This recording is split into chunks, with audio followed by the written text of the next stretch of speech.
स्वर्गीय अजित पवार यांच्या कथित विमान दुर्घटनेबाबत अपघात नसून अपघात झाल्याचा संशय व्यक्त करत सखोल चौकशीची मागणी जोर धरू लागली आहे। या पार्श्वभूमीवर बारामती तालुक्यातील लोणी भापकर गावात आज संपूर्ण गाव बंद पाडण्यात आलं। ग्रामस्थांच्या वतीने स्वयंस्फूर्तीचे गाव बंदची हाक देण्यात आली असून सर्व दुकाने, व्यावसायिक आस्थापना व व्यवहार पूर्णतः बंद ठेवण्यात आले। गावातील नागरिकांनी एकजुटीने बंदला पाठिंबा दर्शवत शासनाने तात्काळ आणि निष्पक्ष तपास करावा अशी मागणी केली आहे। ग्रामस्थांचे म्हणणे आहे की या प्रकरणाची सखोल चौकशी होऊन सत्य बाहेर यावे आणि दोषींवर कठोर कारवाई व्हावी। स्वर्गीय अजित पवार यांचा मृत्यू हा साधा अपघात नसून घातपात असावा असा आमचा संशय आहे। शासनाने याची उच्चस्तरीय चौकशी करून सत्य जनतेसमोर आणावे। जोपर्यंत निष्पक्ष तपास होत नाही तोपर्यंत आमचा लढा सुरूच राहील।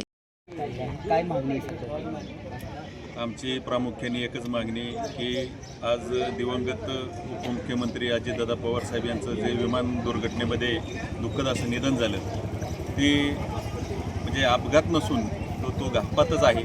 आज वारंवार आपण सगळ्या गोष्टी सगळ्यांच्या तुमच्या TV चॅनलच्या माध्यमातून आम्ही सुद्धा पाहिलं की हा घातपात आहे।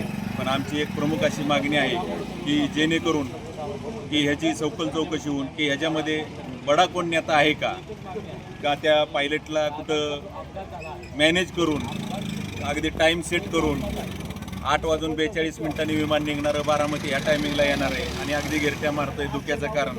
आज कित्येक तरी वेळा दादा विमानाने प्रवास केला असेल, हेलिकॉप्टरने केला असेल, पण इतका निष्काळजीपणा जर त्या कंपनीचा असेल तर आम्हाला एक शंकास्पद ही गोष्ट आहे। तर त्या अनुषंगाने ह्याची सखोल चौकशी व्हावी। कारण ह्याचं एकच कारण की आज अजितदादा म्हणजे आज आमच्या पूर्ण तालुक्याचा किंवा राज्याचा एक पालनहार गेल्यासारखं आम्हाला आज आमची भावना आहे। आणि आमचा तर तालुक्याचा पालनहारच गेला, कारण कर्तव्यता सर्व काही सगळ्या गोष्टी दादांच्या माध्यमातूनच व्हायच्या। तर त्या अनुषंगाने याची सखोल चौकशी होऊन आमची एकच महत्त्वाची मागणी आहे। आणि त्यासाठी आम्ही लोणी भापकर ग्रामपंचायतच्या वतीनं पोलीस स्टेशनला सगळा पत्रव्यवहार केला आणि सर्व संघटनांनी आम्हाला पत्रव्यवहार करून परवानग्या मागितल्या। त्यासाठी आज आम्ही पूर्णपणे लोणी भापकर गाव बंद करीत आहे आणि याची लवकर चौकशी होऊन अन्यथा पुढील दिशा आम्ही लोणी भापकरमधील मोरगाव बारामती रोड राज्य रस्ता आहे तो आम्ही पूर्णपणे बंद करण्याची व्यवस्था करणार आहे। तरी एवढी शासनाने याची नोंद घ्यावी। दादांच्या बाबतीत शंका का उपस्थित करू नये? कारण दादांची चिता म्हणजे अग्नी बारामतीत चालू असताना इकडं तुम्ही अल्पसंख्यांना जे 75 अल्पसंख्याक शाळांना जी तुम्ही परवानगी दिली की ही कारण लोकांच्या लक्षात आले की घातपात का नसून आहे। 100% हा घातपातच आहे आणि लोणी भापकर सामान्य जनता आणि अख्खं गाव लोणी भापकर आणि मतदार संघटनेच्या वतीने आम्ही पूर्णपणे आज लोणी भापकर गाव बंद पाळण्यात आलेलं आहे।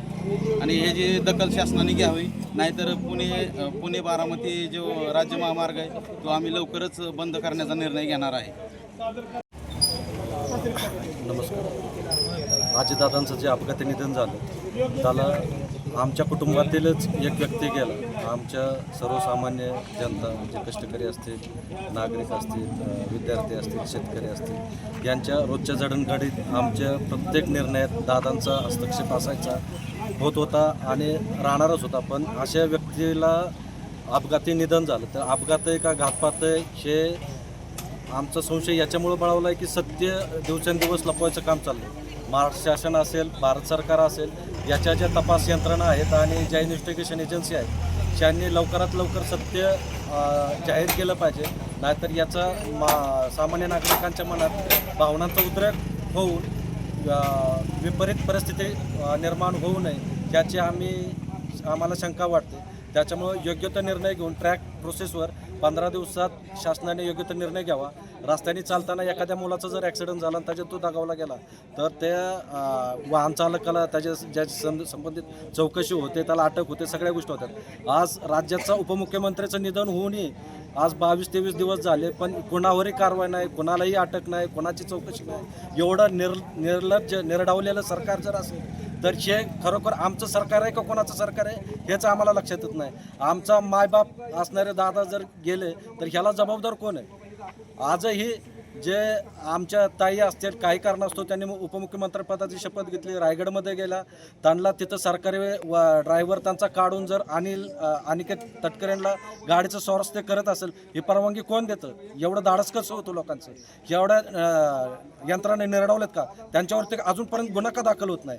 एवढं म्हणजे जे काय घटना घडली त्याच्यातनं पण अजूनही काही तात्पर्य नाही, काय नाही। आमच्या मनात म्हणजे आमच्या घरातली व्यक्ती गेली, आम्ही योग्य वेळी योग्य ते निर्णय घेईलच, पण सरकारने आमच्या मनस्थितीचा अंत पाहू नये एवढीच आमची इच्छा आहे.